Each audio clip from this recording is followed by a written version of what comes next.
Baik, selamat pagi, siang, sore, ataupun malam para penonton. Salam sejahtera untuk kita semua. Ada pepatah bilang tak kenal maka tak sayang. Izinkan kami memperkenalkan diri terlebih dahulu. Kami dari kelompok 4. Saya bernama Rijal Fauzan Hakoni dan NRP 503 1211 103 dan teman saya. Nama saya Agus Sunarroso, NRP 503 1211104. Di sini kami akan menjelaskan tentang beberapa soal seminar keempat. Untuk nomor 1, kami diminta untuk membagi operator, machine, dan juga day dan juga defect menjadi beberapa kolom. Di kolomnya kami diminta untuk membagi operator A dan juga B, kemudian hari apa, mesin apa yang rusak, dan juga jumlah virusnya. Di sini setelah kami blok semua kolom operator, machine, dan juga defect menggunakan pivot table, di sini tertera hasil dari pivot table tersebut. Ada yang berikut kami sajikan, mungkin terlihat. Kemudian untuk selanjutnya, tentunya untuk mendapatkan data ini, kita harus mencentang pivot table field di semua yang tertera di sini. Selanjutnya untuk nomor 2, make up soal. Di sini kami diminta untuk membagi beberapa data yang ada di dalam soalnya berupa nama tenaga penjual, tanggal penjual, produk terjual, unit terjual, pendapatan transaksi, dan juga pendapatan transaksi, dengan membagi data-data tersebut ke beberapa soal yang akan kami jelaskan di selanjutnya. Untuk data pertama yang diminta adalah data berupa nama penjual dan juga pendapatan yang didapatkannya.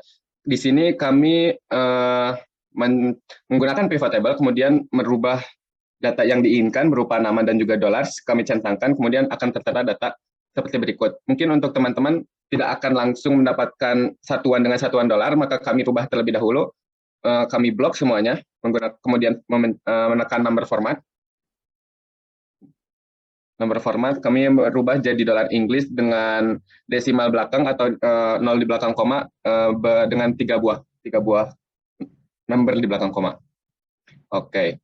Untuk make up data yang kedua, di sini kami diminta untuk menjadikan produk make up, kemudian nama penjual dan hasil pendapatan yang dihasilkan. Di sini kami centang untuk mendapatkan data tersebut, nama, produk, dan juga dolar, dan juga pendapatannya. Untuk selanjutnya,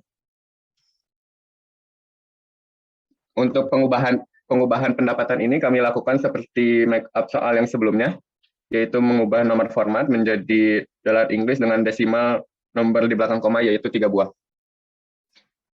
Untuk make up soal selanjutnya, yaitu yang poin ketiga, di sini kami diminta untuk mendapatkan data penjualan maskara dengan nama Halagan. Kami di sini menggunakan pivot table, menggunakan pivot table field yang dicentang yaitu nama, produk, dolar. Namun di nama yang kami gunakan hanya nama Halagan, sorry. Dan juga yang digunakan dari produk hanya maskara saja, karena yang diminta dari soal adalah sebagai berikut. Untuk penggunaan cent of dollar seperti soal-soal sebelumnya. Untuk poin selanjutnya mungkin. Untuk poin selanjutnya, kami diminta untuk mendapatkan total pendapatan yang dihasilkan oleh setiap tenaga penjualan berdasarkan wilayahnya. Jadi kami menggunakan pivot table fields yang dicentang adalah nama, dollars, dan juga location. Untuk hasilnya sebagai berikut. Tertera dari bawah, mungkin cukup. Untuk poin soal selanjutnya. Mau menambahkan, lalu untuk yang lokasi ini, lokasi harus terletak di atas supaya nama bisa dikelompokkan oleh lokasi. Oke, dan untuk poin kelima sekaligus poin terakhir dari soal kedua, di sini kami diminta untuk mendapatkan data total pendapatan menurut tenaga penjual dan tahun. Kami checklist nama dan pendapatan dan juga tahunnya. Kemudian seperti tadi, tahun harus di atas dari nama agar data didapatkan seperti yang kami tampilkan. Oke, untuk soal selanjutnya akan dijelaskan oleh teman saya.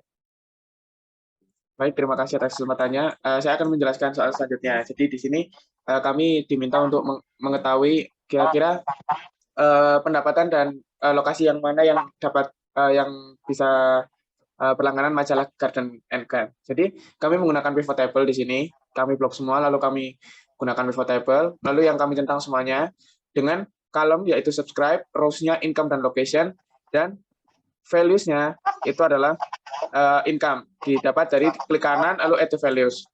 Lalu di sini kami pencet lalu values field setting, lalu show valued as, dan percentage of row total. Lalu kita oke. Jadi nanti akan muncul seperti ini, lalu kita analisis yang kira-kira mana yang persentase paling tinggi. Ya, dan di sini kami mendapatkan bahwa orang yang berlangganan itu yang memiliki pendapatan tinggi dan bertempat di suburban, dan orang yang memiliki pendapatan rendah dan berada di tempat yang rural. Lalu selanjutnya untuk soal ini, jadi kami disuruh memperlihatkan jumlah pajak yang dibayarkan pada setiap grup produk, dan kita juga disuruh untuk menggunakan slicer. Jadi awalnya saya menggunakan rumus seperti ini. If G2 sama dengan profit, maka L2 atau sales revenue, kita lakukan VLOOKUP supaya apabila ini profit, maka kita kalikan dengan tax percentage yang sesuai dengan nama state-nya. Seperti itu. Lalu di track ke bawah. Lalu untuk selanjutnya jika G2 bukan profit, maka L2 saya kalikan 0. Seperti itu. Lalu kita gunakan pivot table, kita blok semua dari atas sampai bawah. Lalu kita centang semua di sini ya untuk melakukan pivot table tersebut ini. Lalu dengan columns values, rows-nya non-profit, product, dan state. Lalu values-nya ada sum of transaction, sum of unit, sum of sales revenue, dan sum of tax. Lalu cara untuk memunculkan slicer ini adalah dengan cara kita ke pivot table analyze. Lalu di sini ada insert slicer. Nah, ketika kita menekan insert slicer ini akan muncul seperti ini. Lalu kita centang state, produk, dan non-profit. Mungkin itu cukup sekian dari saya. Mungkin selanjutnya bisa dijelaskan oleh teman saya. Untuk soal selanjutnya, sekaligus soal terakhir, di sini kami diminta untuk membagi data-data berupa aliran yang mendukung politikal berupa liberal, moderat, dan juga konservatif, membagi menjadi yang setuju dan juga tidak setuju. Di sini kami mengambil data tersebut, kemudian menjadikan pivot table terlebih dahulu, baru mendapatkan table tersebut. Cara mendapatkan pivot table dari data ini kami blok semuanya, yang setuju dan juga tidak setuju berupa aliran politikal yang tidak disetujui, yang didukungnya. Kami blok semuanya, kami jadikan pivot table, kemudian akan muncul pivot table seperti tertera di sini. Namun berbeda dari sebelumnya, di sini kita cek centang terlebih dahulu dua ini. Namun berbeda dari sebelumnya, kita harus memindahkan for or against Dream Act yang awalnya ada di sini ke tabel yang ada di kolom sini, atas kanan. Kemudian untuk mendapatkan value ini, kita klik kiri di for against Dream Act, kemudian add to values, atau merubah pendapat ya dan juga tidak menjadi angka. Kemudian dari hasil ini, kita mendapatkan data.